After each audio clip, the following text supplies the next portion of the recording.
Hi, boys and girls. It's Miss Murphy. I have a little surprise for you today.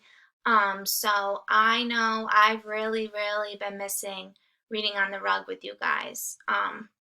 Before all of this craziness happened and we weren't allowed back at school, we had just finished because of Mr. Turrup. So we were kind of in that stage where we had just finished that book, and I was looking for another book for us to start to read. And I think I found one that you're really going to love. It's called Classroom 13, and it's by Honest Lee and Matthew Gilbert.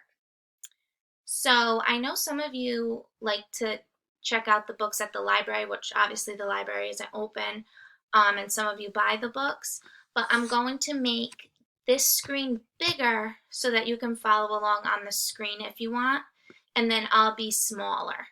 Um, so for my people that like to kind of read along, you'll be able to do that without having to buy the book. So I hope that helps, and I hope that you guys like this. Let me know if you like it, if you don't like it. So yeah, let's begin reading. So Classroom 13, what really drew me to this book was the illustrations. And I know how they say like you're not supposed to judge a book by its cover, but I mean, you kind of do, right? Because if you look, that's me and that is Mia. So, I'm just saying. Classroom 13. The other thing that drew me to this book was that it was 3 books in one. So the first book, The Unlucky Lottery Winners of Classroom 13. The second book is called The Disastrous Magical Wishes of Classroom 13. And then the third book is called The Fantastic and Terrible Fame of Classroom 13. So I'm going to make myself smaller and my book bigger.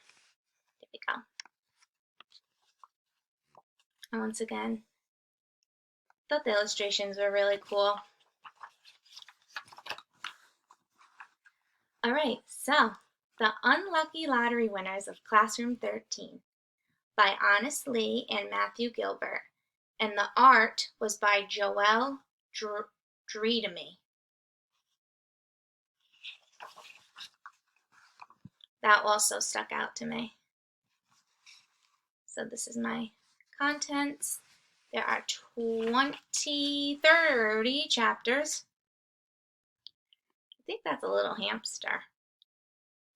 All right, so let's read chapter 1, shall we? Chapter 1, Unlucky Miss Linda. When unlucky school teacher Miss Linda Lacoste woke up Monday morning, she decided it would be another unlucky day.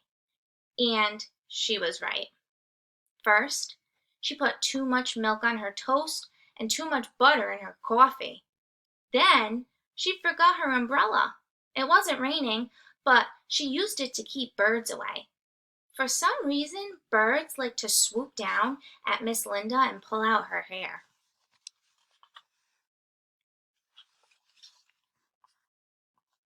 On her way to work, Miss Linda's car got a flat tire. No one would stop to help. She didn't have a spare tire. She left her phone at home, and it started to rain. When she walked to the nearest gas station to ask for help, the cashier was very rude. He snapped, "If you want to use my phone, you have to buy something." Miss Linda looked in her purse. All she had was a single dollar bill. "What can I buy for $1?" The cashier pointed to 3 items. The first was a candy bar. The second was a pine-scented air freshener. And the third was a lottery ticket. Miss Linda had a mouthful of cavities, so she passed on the candy bar. Miss Linda was very allergic to pine, so she shook her head at the air freshener after a very violent sneeze. So Miss Linda chose the lottery ticket. Being unlucky, she tossed it in her purse without a second thought. She would not win. She never won anything. After Miss Linda paid for the lottery ticket, the cashier let her use her phone to call a tow truck and a taxi. When Miss Linda finally got to her school, she was soaking wet and very late. The principal gave her the evil eye as she rushed down the hall in her heels, click, clack, click, clack, click, clack, all the way to her classroom. Her classroom was number 13, which, if you don't know, is a very unlucky number. Have you ever heard of Friday the 13th? Unlucky number. "Oh, students, I apologize terribly for being terribly late," Miss Linda said. "I've had quite the terrible morning."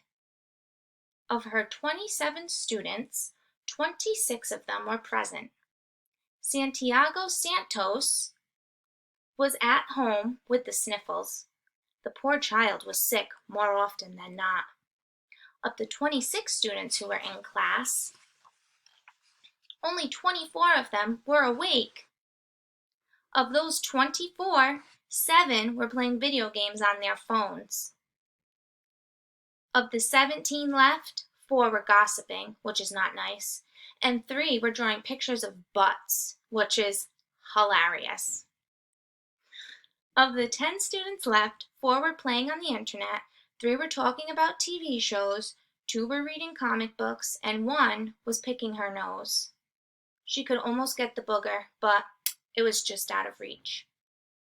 But all 27 students, none of them were happy that their teacher was here. They were hoping for an entire day of goofing off. Well, except Olivia. Olivia raised her hand but spoke without waiting to be called on. "Can we start today's lesson already? I'm eager to learn." Olivia was very smart, but she was also very rude. Of course," Miss Linda said. She pushed her glasses up on her nose and tried to straighten her damp hair, which was a mess because of the birds. "What shall we learn about today? Let's start with current events." "My dad says the only important news in the world right now is the lottery," said Isabella. She had a horse on her shirt, a horse on her backpack, and a horse barrette in her hair. Can you tell she liked horses? "Right now, the lottery is worth $28 billion. "Oh my," Miss Linda said. She wrote 28 billion on the board. "That is a very big number indeed. After all, it has 9 zeros. $28 billion is a lot of money. Who would like to do some math?" "Boo!" some of the students shouted.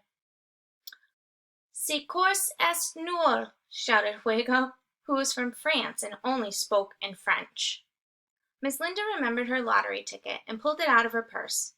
"Let's make it fun, then. This morning, I bought a lottery ticket. This lottery ticket costs $1. If I win $2, what percent is that?" Only Olivia raised her hand.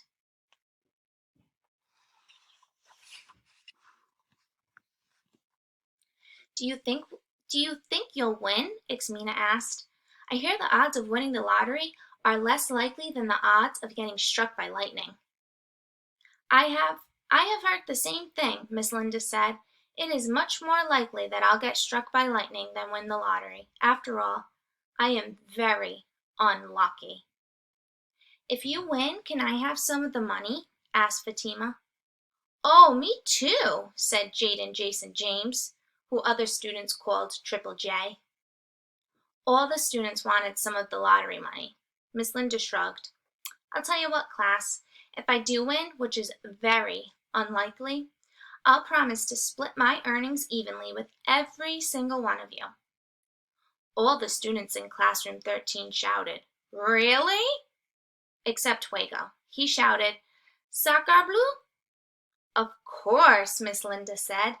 "I made a promise and I'll keep my word."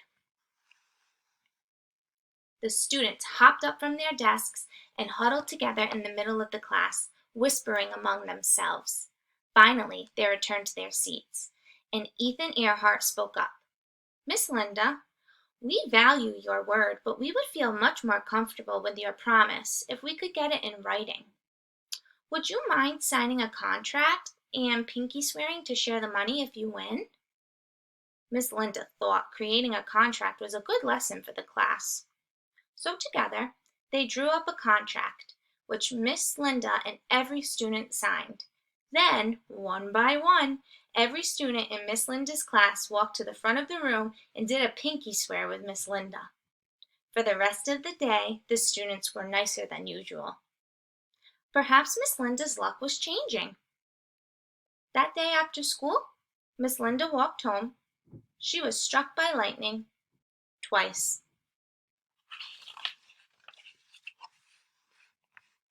And I'm going to stop there.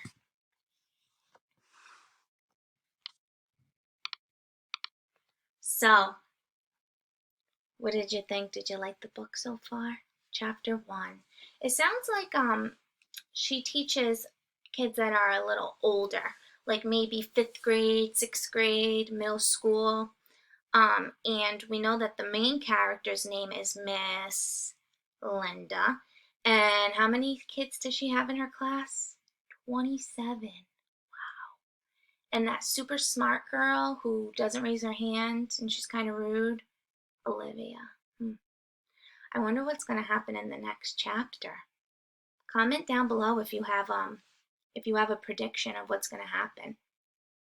All right, I'll see you in my next video. Bye.